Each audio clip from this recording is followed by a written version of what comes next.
All right, so today we're going to talk about the cognitive orientation to daily occupational performance approach. What is this approach? This approach is also known as co-op, and it attempts to enable human occupation and focuses on the performance of the occupation. It's goal-oriented and focuses on the goals that the client creates, and it's done entirely at the performance level. So there's 4 specific objectives: skill acquisition, strategy use, generalization and transfer of skills, and 7 key features. And these are client-chosen goals, dynamic performance analysis, cognitive strategy use, guided discovery, enabling principles, parent or caregiver involvement, and session structure and format. And there's an ultimate objective, and it is to enable those with activity limitations to acquire necessary skills and strategies to have optimal participation in their everyday activities. History of co-op. It was created in the 1990s, and it was developed to help children who had developmental coordination disorder, which affects motor performance, to perform childhood skills that they were having issues with. So they were looking initially at the underlying deficits and problems that were causing these children to have issues with skills, and they were looking at it from neurodevelopmental and sensory motor perspectives, and this wasn't working, so they needed to find a new perspective, and they decided to use a cognitive-based approach and a learning-based approach, and this was initially called the verbal self-guidance approach. So this used the goal, plan, do, check strategy to help change behaviors. And in the goal, plan, do, check strategy, you first create goals, plan strategies and ways to obtain the goals, and then you follow through with these strategies and then go back and check and reflect to see if it worked. And you can kind of go back through the cycle and the steps as many times as you want until you achieve your goals. And this really enables the client to create their own goals and come up with their own solutions and really notice the problems they're having with performance. Use dynamic performance analysis, which analyzed the performance of an activity and identified performance problems, and allows the therapist and the client to break down the task and the activity into the person, environment, and task, and identify strategies to better their performance. And based on studies, this was shown to be better than the traditional approaches for children with developmental coordination disorder, as well as other populations that included brain injury, Asperger's, cerebral palsy, developmental disabilities, dystonia, pervasive developmental disorder, adults with acute stroke, chronic stroke, and traumatic brain injuries. And this also was good in an individual and group setting. And it was renamed to co-op because of the importance of cognition in the approach. Components to the co-op approach, and these are client-centeredness, performance-based, problem-solving, strategy use, and guided discovery. First, client-centeredness. The client becomes the center of this intervention, and they're also the expert of the occupations they do and the context that they occur in, and you really want to collaborate with the client. So they use the COPM to determine their issues that they're having and to create their goals. So they first identify what occupations are important to them, how they perform them, and if they're satisfied with their performance. And from this, the client can create their own goals that they want to work towards.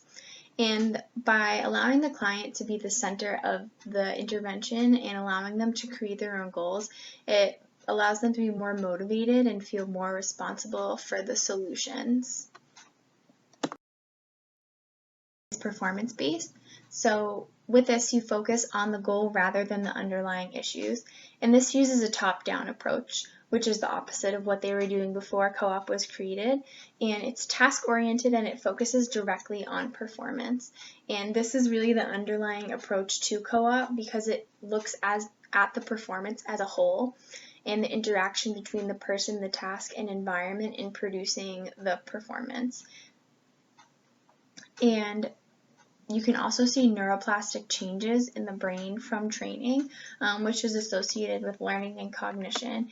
And this is because this approach is explicit, task-specific, task specific and goal driven, and it allows the client to be active in problem solving, and the tasks are also have real world relevance. So in this process, the client will identify 3 performance goals using the COPM, as previously mentioned, and then from there, the therapist and the client can get a baseline.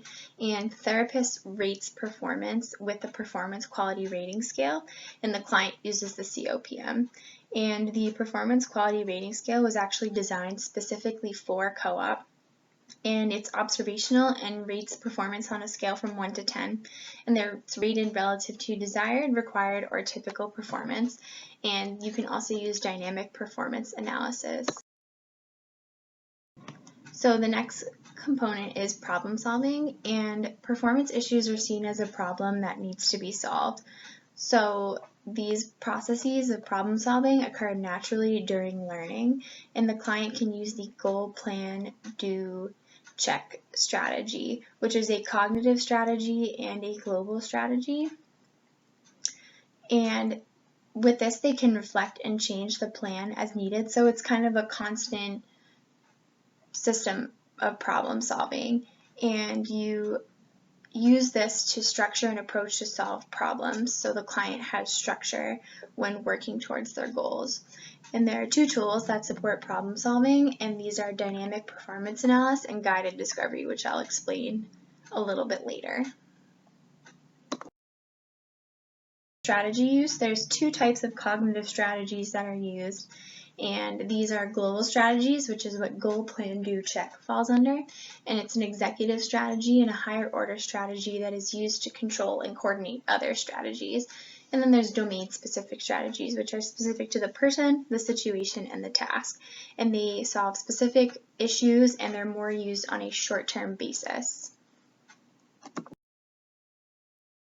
Lastly is guided discovery, and it promotes active learning, and it allows the client to come up with their own answers to the problems, and they can fit their new discoveries in with existing knowledge that they have.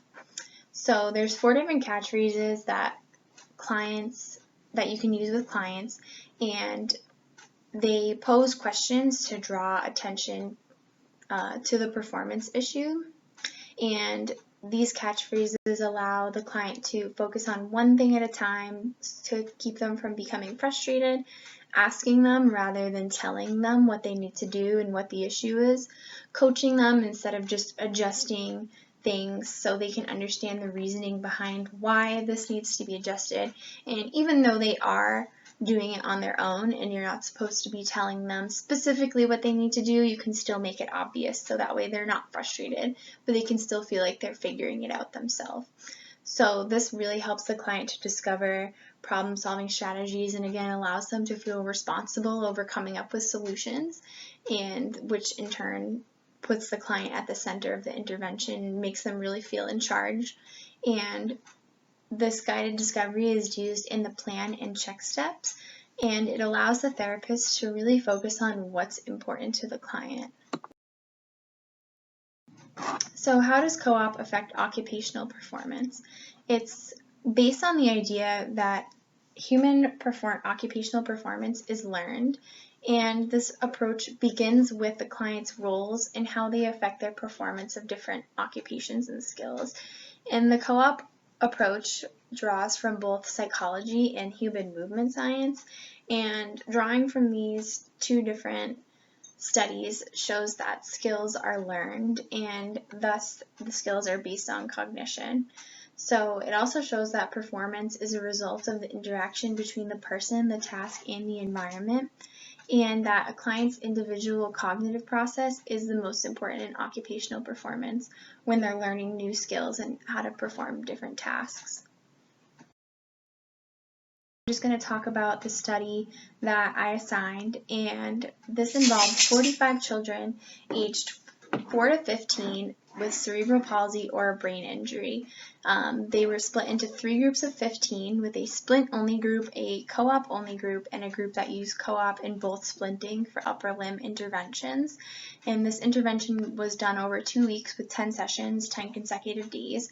And the clients used the COPM and the goal achievement scale to measure their performance and change in goals. And at the end of the study, researchers discovered that all the groups improved on the COPM, but it was not statistically significant from the beginning. However, there was a statistically significant difference in GAS in all three groups, and those who had co-op had better results than the group that did not, so the splinting only group. And however, doing co-op with or without splinting really didn't make a difference. So there wasn't a statistically significant difference between the co-op and splinting and the co-op only group at the end. But they did believe that these groups did better than the splinting only group because co-op is task specific and it focused on the client's goals rather than just splinting. There was also a major limitation to this study, and that was that clients did not like the splints and they weren't well tolerated, so they were not wearing them when they were supposed to and during activities when they should have been wearing them. These are just the references I used. Thank you guys for listening.